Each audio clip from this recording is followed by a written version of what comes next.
Hey guys, welcome back to Let's Play Final Fantasy IV.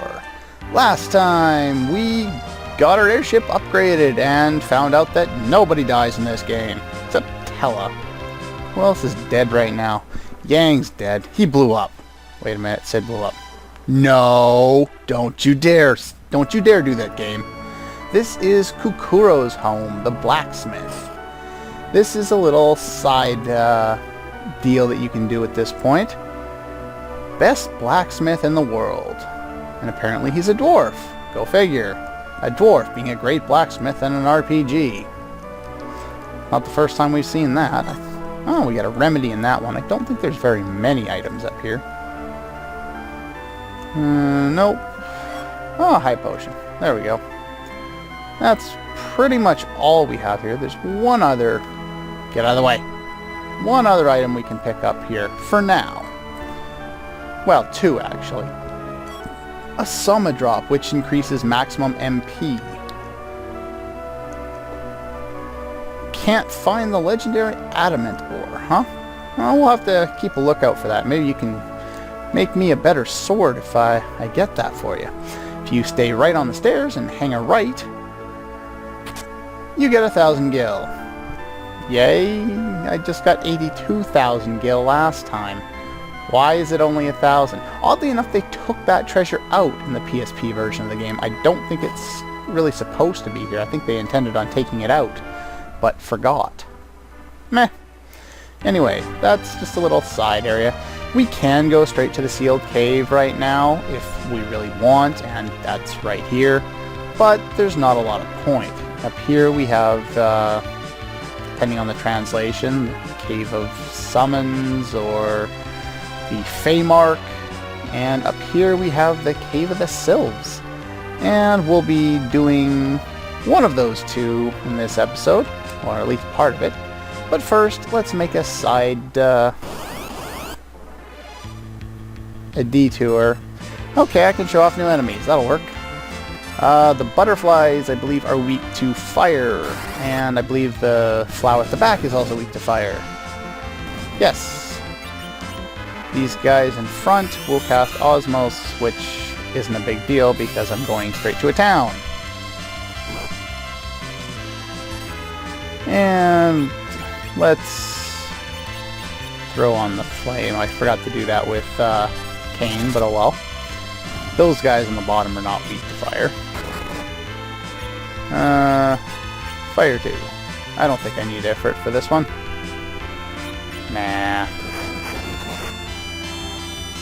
Oh, you inflict blindness on Rydia and on Cain. Go away. You're pestering me. Oh, wow, that's immensely weaker than I was expecting it to be. Okay, let's finish these guys off with normal attacks. Whatever. Not a lot to worry about. I think you can cast Toad on some of them, but, you know, they don't really do anything that hurts you, so I wouldn't worry about it. Mostly normal attacks. Bio would have been more effective than what I used. And this is Tomera, or Tomera, I don't know, whatever. There are more dwarves here. It's disgusting. A blue ocean. You don't even have an ocean here. Look at the yellow water. Ew. It's like being in China, actually. You've seen some of those, hurry up and move. Some of the, images that they come out of China. There's water that's, just absolutely disgusting in color from the pollution. And this guy tells you about the Sylph Cave.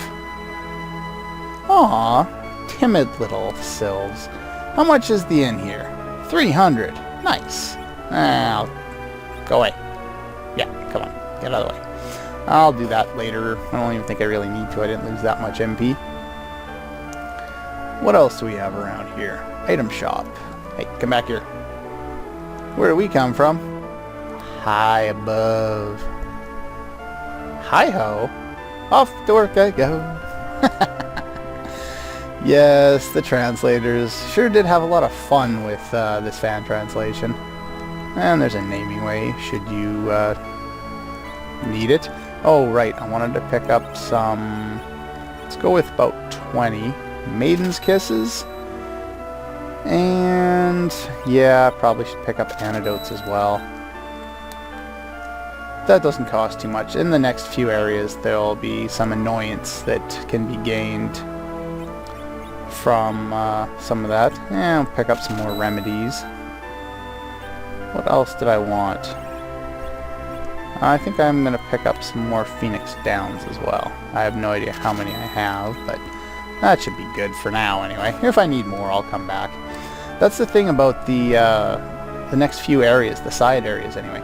You can really get your ass kicked by these areas, and having the proper items will be very beneficial in getting you through that area, or those areas. And here we get some battle items that are pointless. That's Monster Picture Book, which casts Scan or Libra. And pretty much everything else is kind of boring. Not a lot of useful items in this area, but there are some. This one's really slow. And this one over here is really fast, and I'm not going to chase after him because he's annoying. Here we have the Armory. What am I going to buy? What do I need to buy? Right. I want to actually make use of some mute arrows here. Let's go with about 50 of those. And Rosa will finally be putting her to use with a bow again. If it's so unusual to have customers, then why do you have a weapon shop anyway? Come back here. And here we want to pick up some additional diamond gear. Oh, that's going to be expensive. Okay, so 2 shields, 2 helms, 2 armors, and 2 gloves. No, I did not want to buy one. I wanted to buy one of... My bag is full. Okay, apparently I'm going to have to sell some stuff first, but I want to get one more diamond ring before I do anything, and I'll grab that and clear out my inventory, and I'll be right back. Okay, I'm back, and I set up some of the new gear that I just got, and might as well show it off. We got diamond gear for Cain, and of course the ice spear, still his best weapon. Cecil, more diamond gear, ogre killer, and the only other change I made right now is the killer bow on Rosa there with mute arrows, and I picked up 50, and I went back to the dwarf castle and picked up all the ones that I had sitting in the fat chocobo there in the inventory. It's almost like an inventory, isn't it? And basically I just kept some of this other stuff around. Still got the antidotes and the maiden's kisses. I sold off a bunch of extra stuff that I didn't need, stored a bunch of the battle items such as the copper and silver hourglasses in my inventory just because I'm running low on room. You do want to keep this around for edge later on because it is effective versus thunder, and at some point we will need that. You want to pull out a couple of ruby rings for the upcoming area, and keep the power wrist around in case you want to up Edge's damage a little bit, and keep the ice and flame gear around so that you can absorb or negate those elements should you need to. Other than that, we're healed up, ready to go and explore one of the side dungeons. And I think I'm going to go to the Cave of the Sylphs first. So let's go that way.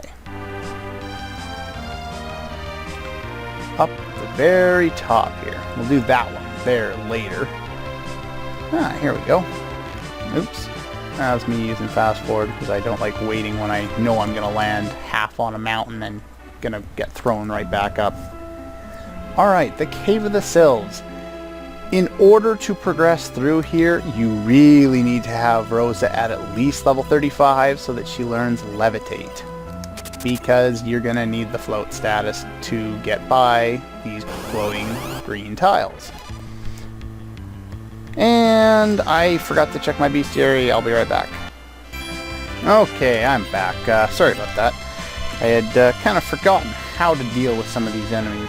The Trents there are weak to fire, However, what are those guys? Those Dream Evils, whatever they are, they absorb fire. So what you want to do is you want to do Toad against the Dream Evils. Oh, they're called Mammums in this translation, sorry. They're weak to fire. So, best way to deal with them, equip flame weapons, place the Assure Blade, throw the Flame Claw on, have Edge Attack, have Cecil and Kane use their flame weapons. Pretty much all you need to do. And of course toading these guys gets them out of the way because they cast some pretty powerful spells that you don't want to have to deal with. Now we can take out the guys in the front row there. Oddly enough, the guys in the back row there are considered, what are they, mage type enemies I think it's called. And so they're weak to the silence arrows that I've equipped on Rosa. Which means she does quadruple the damage to them, which is very helpful. Use Fire 2 on them. Take out these guys in the front row. They try and cast Sleep, which is very annoying. And they try and do some other stuff too. Let's throw the Flame Sword on there. Do some extra damage once we get through the first wave here. Here is the point in the game where enemies start to get a lot of damage. And of course Berserk really helps their damage, as I've shown you with my own damage when I use it. Oh yeah, start the timer when you start recording again, that's right. Let's use Fire 2 again. You don't want to be too abusive with your MP in this area because it is a relatively long area, and I'll probably go through there in 2 different trips because there are 2 main paths that you can take. Oh right, they're strong against fire. No wonder it's taking me forever. Oopsies! I think that's pretty, yeah, that's all for them. Use Bio on this one. And put the Assure Blade back on you. Bio is good against almost anything. Use Ice Lance, that'll do a lot more damage. There we go. Probably could have put the Ogre Killer on, but there aren't a lot of ogres hanging around here that I need to worry about. That's one way to keep your HP up in here. And look at that experience. 3,900 experience in this area. Substantially higher than you would have gotten otherwise. And we got some Angel Arrows, which I think we'll save those for later. I'll check my notes later. Okay, and the one thing that kind of sucks about the float spell is you have to cast it every single floor, otherwise you're going to take damage on those damage tiles. And I think it's like 15 damage per. With just a few like that, I'm not too worried, but don't want to walk on more than a few of them, otherwise you'll feel pain. And get a High Potion, a Maiden's Kiss, and a Fairy Rod, which is finally something better for Iridia here. We've used that Apparition Rod for almost as long as we've used the, what was it? The Dancing Dagger. And it ups her Wisdom stat as well, which of course is very helpful. Now, okay, and in order to continue on during this path, head up here and through there. Okay, not too shabby. That's only one tile. And here we have 2 more new enemies. These are both really annoying. 2 real ways to take them out. Suiton, and hope they don't toad me first. Once the Toad Witch initiates this, these guys will start casting Toad, and that can be really annoying. And of course they had to hit him. Let's try and jump the one in the back, and of course in Toad we can't do that. There are 2 real ways to do this fight. One is to toad the Toad Witch, because once the Toad Witch is toaded, she can no longer give commands to the rest of the toads. The other option is to use Edge's Flood spell and use that to turn her into a toad, in which case she can't do anything. Come on, get the toad spell away. I think she can use that even if she is toaded. The interesting thing about this fight is they can't actually do anything. They cannot damage you at all. All they do is toad, toad, and toad. Yeah, they're of course a mage type enemy and they do a lot of damage. Those toads actually can, like if you toad the Toad Witch, she can actually use toad to untoad herself. Or I think she starts casting it on you guys. I can't remember how that works. It's been a while since that's happened to me, so. Alright, let's get Kane back to full strength there. Probably should have used aim. Oh well. Other than that, these guys, not too challenging, just a really annoying fight, because you can get, like, there can be 6 toads with the Toad Witch, and you can be sitting there fighting them for, like, 10 minutes, doing absolutely nothing, because you can't get a hit in. I think I'm going to need float here. Probably running... Oops. Come on! A little long on this video, so I think I'm going to cut it at the bottom of this area here. Let's see. Bomb Spirit, Remedy, money. Oops, more money. And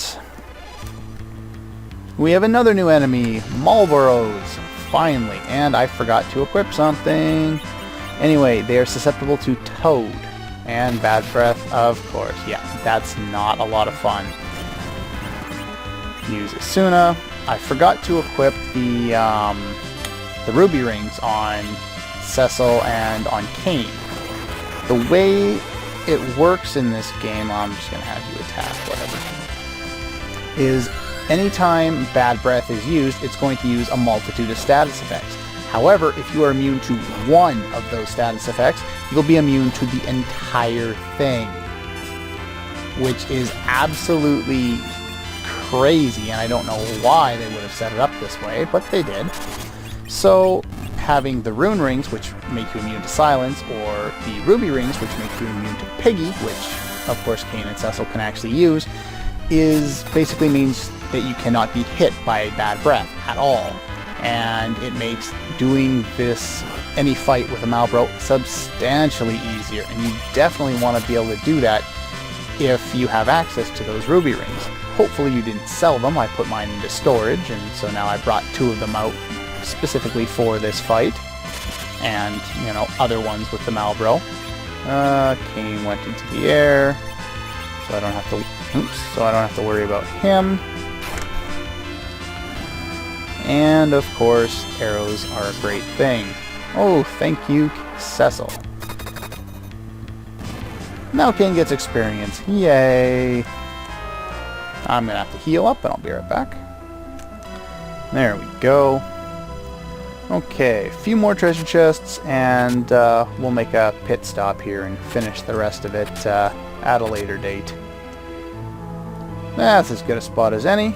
Anyway, that's all for this episode of Let's Play Final Fantasy IV. Next time, we will continue the way through the rest of the Self Cave, and then head out and heal up and head back in for the second run. Alright, see you guys next time.